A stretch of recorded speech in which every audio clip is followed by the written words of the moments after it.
নিষিদ্ধই থাকবে কিনা, এমন নানা প্রশ্ন ঘুরপাক খাচ্ছে জনমনে।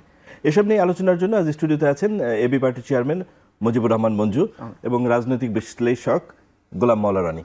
আপনাদের উভয়কে স্বাগত আজকের আলোচনায়। ধন্যবাদ। জনাব মঞ্জু, আপনার কাছেই শুরুতে আসি।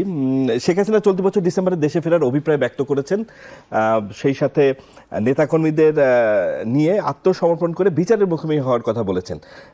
বার্তা সংস্থা রয়টার্সকে তিনি টেলিফোনে একটি সাক্ষাৎকার দিয়েছেন, সেখানে এই তথ্যগুলো এসছে।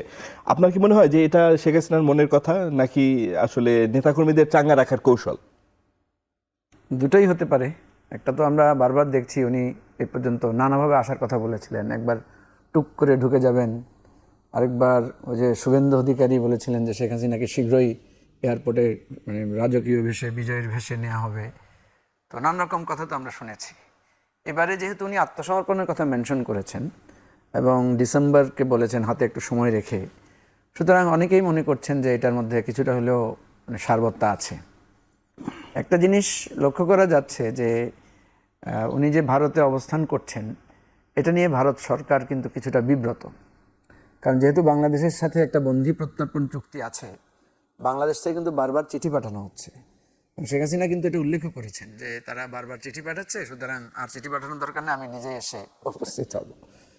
তো এখানে একটা যদি আমরা এইভাবে দেখি যে ভারতীয় কর্তৃপক্ষ হয়তো শেখ হাসিনাকে আর রাখতে চাচ্ছেন না, কারণ তাদের উপর তো একটা চাপ তৈরি হচ্ছে এবং শেখ হাসিনাকে সেখান থেকে বসে রাজনৈতিক বক্তব্য না দেওয়ার জন্য বাংলাদেশের পক্ষ থেকে কিন্তু কয়েকবার অনুরোধ জানানো হয়েছে। সেটা ভারতীয় কর্তৃপক্ষ এশিওর করতে পারে নাই।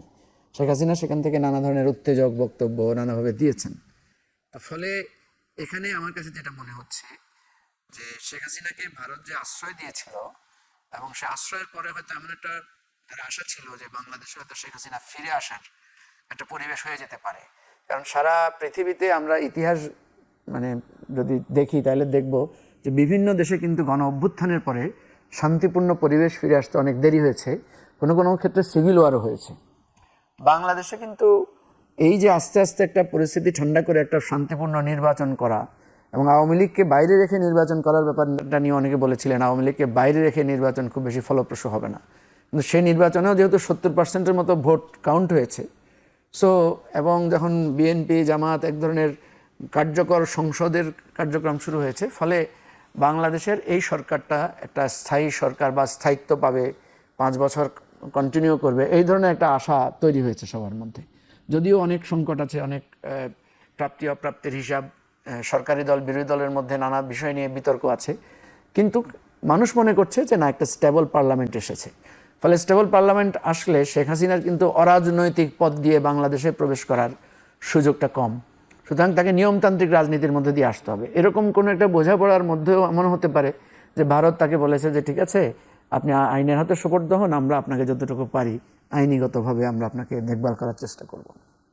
দেখেন, এখানে ভারত কিন্তু শেখ হাসিনাকে আশ্রয় দিতে গিয়ে এবং শেখ হাসিনার সরকারকে মদত দিতে গিয়ে ভারত নিজেও কিন্তু বাংলাদেশে একটা মারাত্মক ধরনের জনরোষের বা জনগণের বলা যায় যে একটা ক্ষোভের মুখে পড়েছে। এবং বাংলাদেশের মানে বাংলাদেশ নীতি ভারতের এত বড় বিপর্যয় আর অতীতে হয় নাই। অনেকে বলছেন যে জুলাই অভ্যুত্থানটা এটাকে যদি একটা পরোক্ষ রাজনৈতিক যুদ্ধ বলেন, তাহলে সেই যুদ্ধে কিন্তু ভারতের পররাষ্ট্রনীতি পরাজিত হয়েছে। তো এই সকল কিছুর মাধ্যমে আমার কাছে দুটো জিনিস মনে হয়।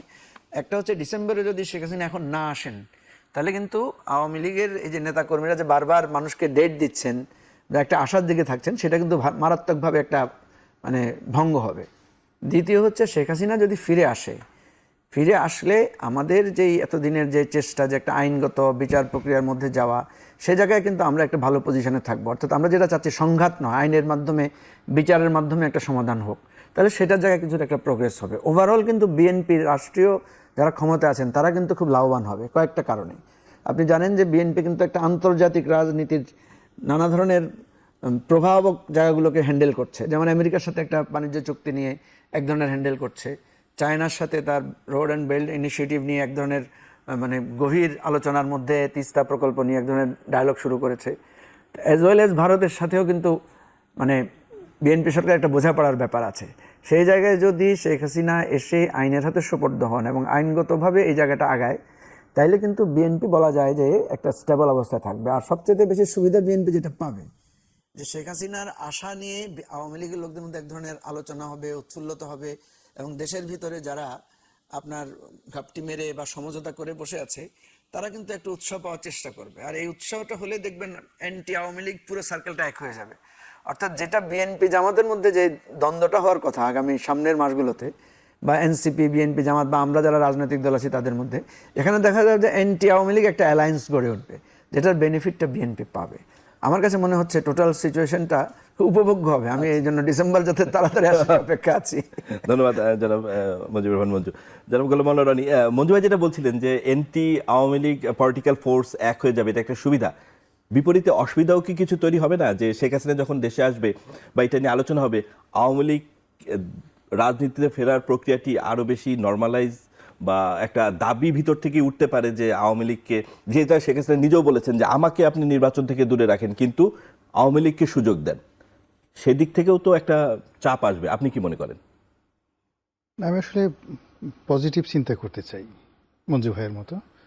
এবং এখানে ধরুন শেখ হাসিনার বয়স এখন ৮০ বছর, তার যে কোনো কারণেই একটা অনুশোচনা হতে পারে যে সারাটা জীবন এই কাজগুলো করলাম, এই বাংলাদেশ তো আমাকে অনেক কিছু দিয়েছে। তো কাজেই উনি এই সময়টাতে কয়েকগুলো কথা বলেছেন। ফার্স্ট কথাটা হলো তিনি বাংলাদেশে আসবেন, কোনো হুম্বি তম্বি কিছু বলেননি, এসে সোজা একেবারে বলছেন যে আমি লোকজন সহ আত্মসমর্পণ করব বিচারের কাছে। তো এটা ওনার মুখে এত নরম কথা আগে কখনো আমরা শুনিনি। উনি সবসময় গরম কথা বলেছেন। এর আগে বলেছেন যে জেলখানা প্রস্তুত করো, ফাঁসির মঞ্চ রেডি করো, আমি আসছি। কিন্তু এইবার তিনি বললেন যে তিনি আদালতে আত্মসমর্পণ করবেন। ২ নম্বরেও তিনি যেটা বলছেন যে যেটা কখনো কোনো অবস্থায় তিনি স্বীকার করেননি, অত্যন্ত বিনয়ীভাবে, যে দীর্ঘদিন একটা সরকার যখন ক্ষমতায় থাকে তখন সেখানে অনেকগুলো ভুল এবং ভ্রান্তি হয়, হতে পারে বলে নাই, হয়। এটাও মানে ওনার জন্য, মানে উনি যে ধরনের ক্যারেক্টারিস্টিক্স আমরা অতীতে দেখেছি, মানে আয়রন লেডি বললে ভুল হবে, আমি তাকে মাঝে মধ্যে বলতাম যে Hirak lady, the diamond lady. পৃথিবীতে সবচেয়ে শক্ত পদার্থের নাম হলো হীরক, তাহলে সে হলো হীরক কন্যা। তো সেই হীরক কন্যা এরা মরে যাবে, তারপর আবার এদের মধ্যে চোখ হলো বিড়াল চক্ষু, বিলাই চক্ষু, ক্যাশ চাই। তো পুরুষদের ক্যাশ চাই হলে এক ধরনের ওরা বিনয় হয়, কিন্তু নারীদের ক্ষেত্রে উল্টা। কোনো নারীর যদি বিড়াল চক্ষু হয়, ক্যাশ চাই হয়, সে কিন্তু বাঘের চাইতেও হিংস্র হয় এবং ভীষণ রকম প্রতিশোধ পরায়ণ হয়, জেদি হয়, ভাঙবে তবু মস্কাবে না, এবং যেটা বলবে ওটার উপর সে স্থির থাকবে। তো এখন ওই শেখ হাসিনাটা দেখবেন যে সে ক্যাশ চাই, তার চোখ কিন্তু ওইরকম ক্যাশ চাই। তো ওই চরিত্র অনুযায়ী সে একেবারে মৃত্যুর পূর্বক্ষণ পর্যন্ত বলবে আমি ঠিক ছিলাম, আমি উন্নয়ন করেছি, আমি একটাও ভুল করিনি। জামাত এবং বিএনপির ইউনূস, আমেরিকা, এরা মিলে সব খুন খারাপই করেছে, আমি কিচ্ছু করিনি, আমি সাধ্য হতে তুলির বেশি। এটা হলো ওনার ক্যারেক্টারিস্টিক্স। তো সেই জায়গা থেকে বের হয়ে তিনি বললেন যে দীর্ঘদিন ক্ষমতায় থাকলে মানুষের ভুলভ্রান্তি হয়। এরপর থার্ডলি হলো যে এই যে মন্দির কথাটা বললেন, মানে উনি আসলে ওই টেলিফোনের সাক্ষাৎকারটা দেননি, উনি রিটেন সাক্ষাৎকারটা দিয়েছেন, লিখিত। ইমেইলেও সাক্ষাৎকার দিয়েছেন। তো লিখিত যে সাক্ষাৎকার যেটা আছে, লিখিত মানে ইমেইলে তো লিখিত সাক্ষাৎকার দিয়েছে, এটা ভেরি ডেঞ্জারাস। মানে যখন আপনি লিখিতভাবে কমিটমেন্ট করলেন যে আমি ডিসেম্বর মাসে আসবো, এখান থেকে আসলে ওনার আসলে ফিরে যাওয়ার যাওয়া মানেই ওনার রাজনীতিটা শেষ। ওনাকে আয়দা নভেম্বরে আসতে হবে, সেপ্টেম্বরে আসতে পারে, ইভেন টুমরো আসতে হবে, অথবা উইদিন দ্য ডিসেম্বর আসতে পারে, না সে 2027 সনের জানুয়ারি থেকে এটা চ্যাপ্টার ক্লোজ, আমি যতটুকু ভাবে যেটা মনেছি। এখন যেটা শুরুতে বলেছিলাম যে মানুষের জীবন সায়ান হে, আমরা একটা খুব বিখ্যাত একটা বই পড়েছিলাম শৈশবকালে, জীবন সায়ান হে মানবতার রূপ। পৃথিবীর সব বিখ্যাত লোকজন যারা খুব জীবনে খুব দাপট ছিল, মৃত্যুর আগে তাদের মধ্যে কিভাবে মানবতার যে দরদ সেটা জাগ্রত হয়।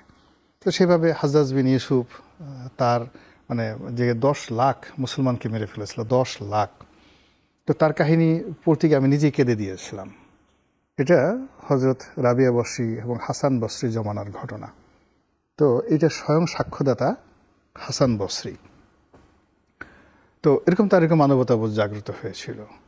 তো আপনার সময় থাকলে আমি ছোট্ট করে আপনার দর্শকদের জন্য কাহিনীটা বলি, 2 মিনিট লাগবে, সময় কি আছে? সংক্ষেপেই বলেন। হ্যাঁ, সংক্ষেপে এটাই বলি। কাহিনীটা হলো এরকম যে উনি তো জীবনের শেষ বয়সে মরার আগে তওবা করতে চাইলেন। যত ওলি আল্লাহদের ডাকেন সবাই বলে যে তুমি অন্যায় করছো, এটা আল্লাহর দরবারে কবুল হবে না। তোমার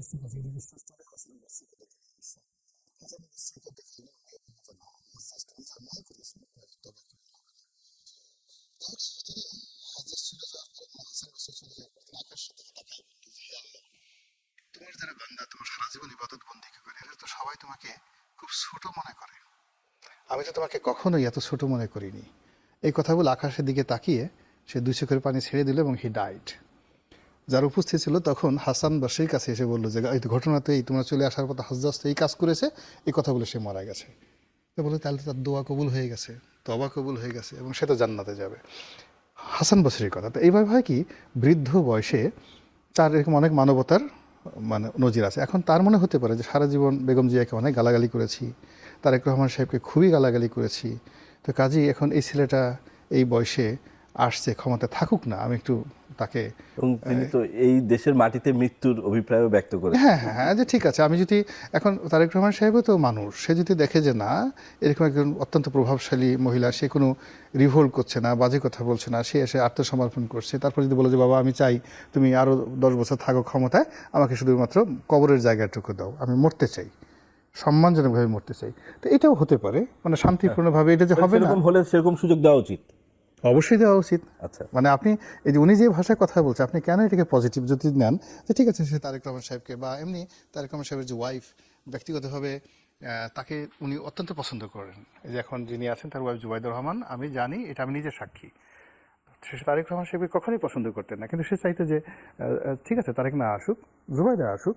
আবার এই যে দেখেন যাকে পররাষ্ট্র প্রতিমন্ত্রী রূপে আইরিনকে বানানো দিয়েছে, আইরিন কিন্তু সে আইরিনকে অত্যন্ত রকম স্নেহ করতেন। উনি বলতেন যে না ঠিক আছে, বাংলাদেশে এরকম একটা মেয়ে, বাংলাদেশে জন্ম হচ্ছে, ইন্টারন্যাশনাল সেক্টর এই পর্যায়ে আছে।